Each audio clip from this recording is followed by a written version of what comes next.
तो एक और ब्रॉक आने वाला है डब्ल्यूडब्ल्यू के अंदर रोमन रीन्स के बाद कौन उन्हें रिप्लेस करेगा या फिर मैं कहूँ नेक्स्ट रोमन रीन्स पता लग चुका है डब्ल्यूडब्ल्यू के अंदर पूरे तरीके से। और भी काफ़ी सारी अपडेट्स हैं। So hello everyone and welcome back to new video को शुरू करूंगा वुमेन्स चैंपियन चेल्सी ग्रीन के साथ में, जिन्होंने जीता जरूर वह इंटरिम टाइटल, लेकिन रिया रिप्ली की जो इंजरी है वो लंबी चलेगी, इसलिए शायद उन्हें डब्ल्यूडब्ल्यू ने एक न्यू वुमेन्स चैंपियन ही क्राउन कर दी है। यानी कि अब सिर्फ वो एक मियर इंटरिम चैंपियन नहीं रह गई है। इसी के बीच में एक अनफॉर्चुनेट न्यूज़ आई है सामने, क्योंकि चेल्सी ने रिसेंटली स्मैकडाउन में compete किया एक टैग टीम मैच में। उस मैच में वो हार भी इवन गई थी।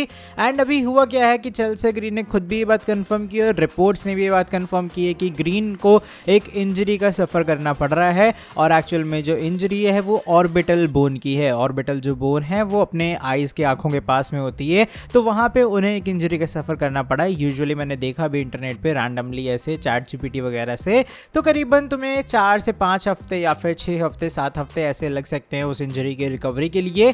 अब मैं यहाँ पर ये सरप्राइज हूँ कि पता नहीं उसकी सिक्योरिटी कितनी है, क्योंकि देखो वो अभी जस्ट चैंपियन बनी है और उन्हें इंटरिम चैंपियन बनाया गया because original champion already injured था। तो क्या अब यहाँ पे कुछ ऐसी सिचुएशन बनेगी कि डब्ल्यूडब्ल्यू वालों को एक और इंटरिम चैंपियन क्राउन कराना पड़ेगा, या फिर प्रोबेबली नाया जैक्स ग्रीन को एकदम कहते हैं ना वो कर देंगी, डोमिनेट करके हरा देंगी।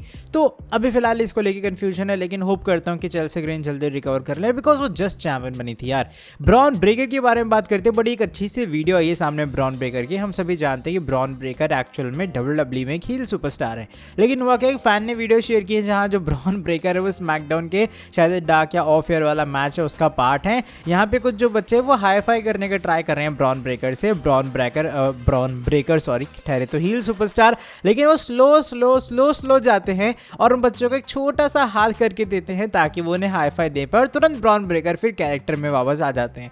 वैसे हमने बहुत रेयर देखा कि ब्रॉन ब्रेकर ऐसे कैरेक्टर ब्रेक करें, वो भी कैमरा के सामने, लेकिन यहाँ तो ब्रेकर ने किया है। एंड इसके बाद से काफ़ी सारे लोग ऐसा चाहते हैं कि डब्ल्यूडब्ल्यू ब्रॉन ब्रेकर को भी आने वाले टाइम में एक बेबी फेस सुपरस्टार बनाए। लेकिन वही बात है कि जिस तरीके से आप उसे as a monster powerful heel book कर पा रहे हो, तो उस तरीके से तो वैसे नहीं बुक हो पाएगा वो एज अ बेबी फेस। लेकिन फिलहाल अभी के लिए तो ये कुछ बातें थी जो कि मुझे लगा तुम्हें बतानी चाहिए। बात करते हैं अगली स्टोरी के बारे में, ये डोमिनिक मिस्टीरियो के बारे में जुड़ी है। देखो बीच में डोमिनिक मिस्टीरियो का ना पीक टाइम आया था डब्ल्यूडब्ल्यू में, उन्हें न्यूक्लियर हीट मिल रही थी, लिव मॉर्गन के साथ उनका मस्त ऑनलाइन अफेयर चल रहा था, और ऊपर से उनका मतलब पूरी स्टोरी ऐसी चल रही थी कि भाई डोमिनिक मिस्टीरियो डब्ल्यूडब्ल्यू के अगले मेगा स्टार या अगले बड़े स्टार तो बन ही जाएंगे। लेकिन अब कहानी ऐसी है मंडे नाइट रॉ में कि उन्हें एक साइड किक बना के रख दी, या फिर मैं कहूँ साइड चिक बना के रख दिया है लिव मॉर्गन की, जबकि एक्चुअल में पहले उल्टा था। लेकिन अब हुआ क्या है कि रिसेंटली एक अपडेट आई है सामने, और अपडेट ये बताती है कि डोमिनिक मिस्टीरियो डब्ल्यूडब्ल्यू की क्रिएटिव टीम से काफी फ्रस्ट्रेटेड हैं।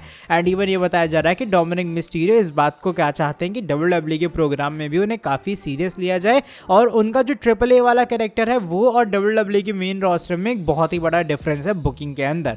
अगर तुम ट्रिपल ए थोड़ा सा भी देखते हो या उसके अगर तुमने एक आधी क्लिप भी देखी होगी, तो उसमें डोमिनिक मिस्टीरियो को एकदम मेगा स्टार की तरह ट्रीट किया जाता है, और वहाँ की ऑडियंस उन्हें वैसा रिएक्शन भी देती है। वैसे रिएक्शन की कमी डोमिनिक मिस्टीरियो के लिए डब्ल्यूडब्ल्यू में भी नहीं है, क्योंकि जब भी वो आते हैं ऑडियंस जी जान से उनको बू करने में लग जाती है। तो इस हिसाब से देखा जाए तो भाई डोमिनिक मिस्टीरियो को पुश तो डब्ल्यूडब्ल्यू में भी मिलना चाहिए। लेकिन अभी फिलहाल पता नहीं क्या कर रही है ट्रिपल एच की क्रिएटिव रेजिम।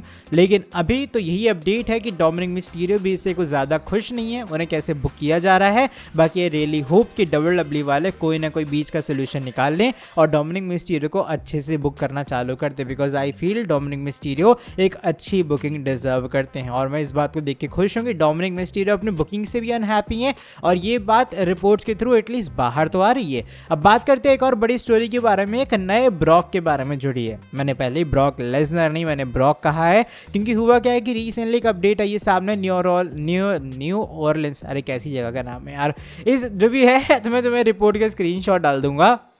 तो ये कोई ब्रॉक रिच स्टेनर करके हैं, बताया जा रहा है कि पहले वो एनएफएल के अंदर या फिर अभी भी एनएफएल में है, लेकिन 99.9% ऐसे चांस है कि जैसे उनका एनएफएल का कैरियर खत्म होगा तो डब्ल्यूडब्ल्यू वाले उन्हें एक ऑफर देंगे कि वो डब्ल्यूडब्ल्यू के अंदर आए और एक ट्राई आउट वगैरह दें आके, ताकि वो परफॉर्मेंस सेंटर के थ्रू अगर सब कुछ सही रहता है तो इवेंचुअली एक डब्ल्यूडब्ल्यू स्टार बन पाए। अब यहाँ पे तुम्हें पता होगा ऐसे बहुत सारे टैलेंट्स हैं WWE currently, even Roman Reigns हो गए जो कि किसी और स्पोर्ट्स में थे, लेकिन इवेंचुअली वहाँ से करियर करियर जब उनका थोड़ा फेल हो गया या उतना नहीं चला, वो WWE के अंदर आ गए और आज वो मेगा स्टार्स एस्टैब्लिश होकर बैठे हैं। तो शायद WWE चाहती है कि उनके जो फ्यूचर स्टार्स हैं वो भी कुछ ही अलग स्पोर्ट से उठा के वो ले आए। तो इस तरीके से यहाँ पे मुझे लग रहा है वो अटेम्प्ट है। लेकिन ये कुछ है भाई ब्रॉक रिच स्टाइनर करके, जो कि शायद WWE में आ सकते हैं और अपने को ब्रॉक जस्ट रिटायर जरूर हुए लेकिन शायद नया ब्रॉक भी देखने के लिए मिल सकता है। बात करते हैं आज की हमारी फाइनल स्टोरी के बारे में। ये रोमन रेंस के बारे में जुड़ी है। Roman Reigns disputed champion, mega star, tribal chief, head of the table. Like Roman Reigns की अगर तुम कंपैरिजन करने बैठो तो ऐसा कोई खास उनका कंपैरिजन आजकल है नहीं WWE में। इसी के बीच में एक अपडेट आई है सामने। वो अपडेट ये है कि WWE ने अपना अगला जो फेस है रोमन रेंस के बाद वो ढूंढ लिया है और वो इंसान एक्चुअल में ओबा फेमी है। हाँ, तुम सही सुन रहे हो, जो ओबा फेमी है तुम्हें पता होगा कि WWE के अंदर अभी फिलहाल उन्हें क्या भयंकर पुश मिल रहा है। ब्रॉक लेसनर को 2 बार हरा चुके हैं, उनका रबर मैच हेल इन अ सेल में हुआ और वहाँ भी ओबा फेमी की विक्ट्री हुई है।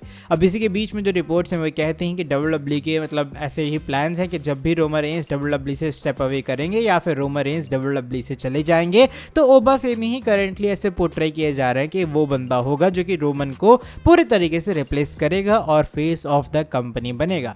अब देखो, मैं डेफिनेटली ओबा फेमी का एक बहुत बड़ा फैन हूँ, स्पेशली जो उनका रीसेंट ब्रॉक के साथ फ्यूड था उसके बाद जिस तरीके से उनका प्रेजेंटेशन एंड ओवरऑल है।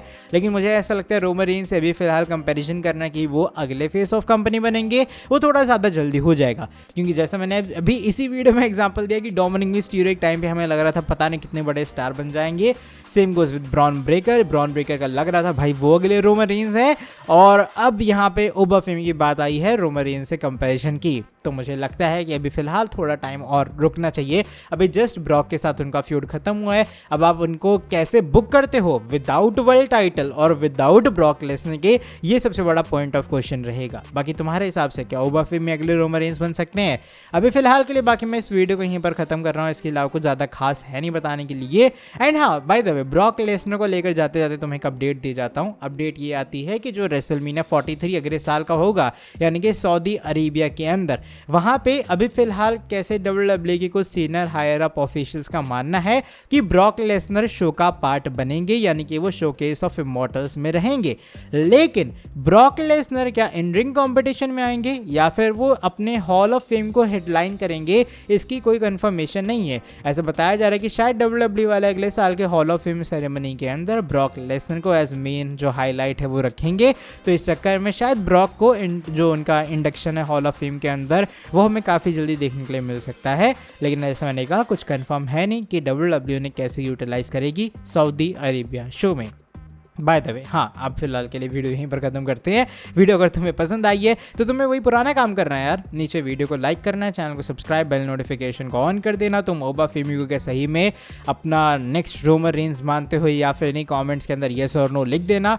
एंड साथ ही में जो चैनल के ऊपर न्यू है ऑफकोर्स सब्सक्राइब कर देना यार चैनल को और बेल नोटिफिकेशन को ऑन करो। तुमसे मिलूंगा आके नेक्स्ट वीडियो के अंदर, तब तक के लिए till then bye bye, take care.